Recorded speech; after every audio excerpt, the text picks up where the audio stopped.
ॐ नमः भगवते वासुदेवाय।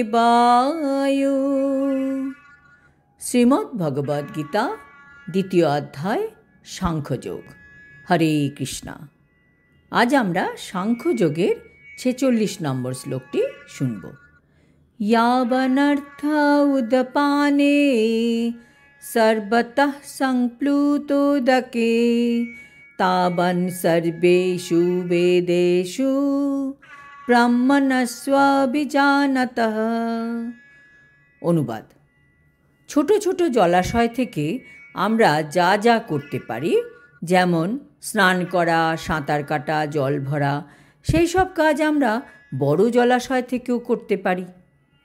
ঠিক সেই রকম যিনি পরব্রহ্মের জ্ঞান লাভ করে সব কিছুর উদ্দেশ্য সম্বন্ধে জানতে পেরেছেন, তার কাছে বেদের সমস্ত উদ্দেশ্য স্বাভাবিকভাবেই সাধিত হয়।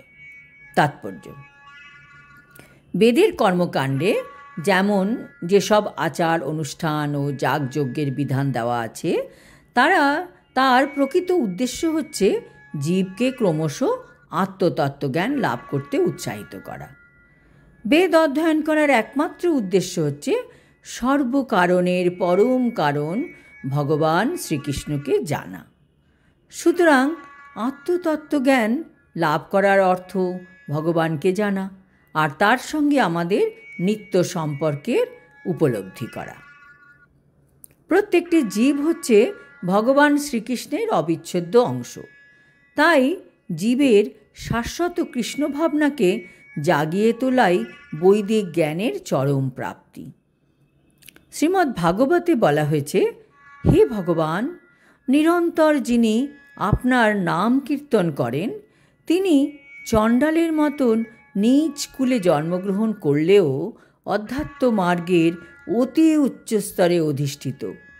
এই প্রকার মানুষ বৈদিক শাস্ত্রের নির্দেশ অনুসারে বহু তপশ্চর্যা করেছেন এবং সমস্ত পুণ্যতীর্থে বহুবার স্নান করে বহুবার বেদ অধ্যয়ন করেছেন। এমন মানুষকে আর্যকুলের মধ্যে শ্রেষ্ঠ বলেই বিবেচনা করা হয়। সুতরাং কেবল আচার অনুষ্ঠান করে স্বর্গলোকে উন্নততর ইন্দ্রিয় সুখ ভোগ করার প্রতি আসক্ত না হয়ে বেদের প্রকৃত উদ্দেশ্যটি বোঝবার চেষ্টা করা উচিত। আজকাল মানুষ এত ব্যস্ত যে বৈদিক শাস্ত্র নির্দেশিত বিভিন্ন যাগযজ্ঞের অনুষ্ঠান করা, সমস্ত বেদ, বেদান্ত ও উপনিষদ পুঙ্খানুপুঙ্খভাবে অনুশীলন করার সময় মানুষের কাছে নেই। বেদের শিক্ষা অনুসারে সঠিকভাবে সব কিছু পালন করার জন্য যে সময়, শক্তি, জ্ঞান এবং ঐশ্বর্যের প্রয়োজন, তা এই যুগের মানুষের নেই।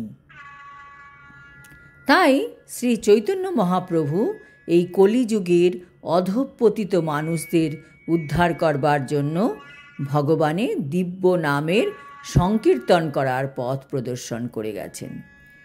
মহাপণ্ডিত প্রকাশানন্দ সরস্বতী একবার শ্রী চৈতন্য মহাপ্রভুর কাছে জানতে চেয়েছিলেন, তিনি কেন বেদান্ত দর্শন পাঠ না করে ভাবুকের মতন ভগবানের নাম কীর্তন করছেন। তখন তার উত্তরে শ্রী চৈতন্য মহাপ্রভু বলেছিলেন যে তার গুরুদেব তাকে অত্যন্ত মূর্খ বিবেচনা করে পবিত্র কৃষ্ণ নাম কীর্তন করার নির্দেশ দিয়েছেন।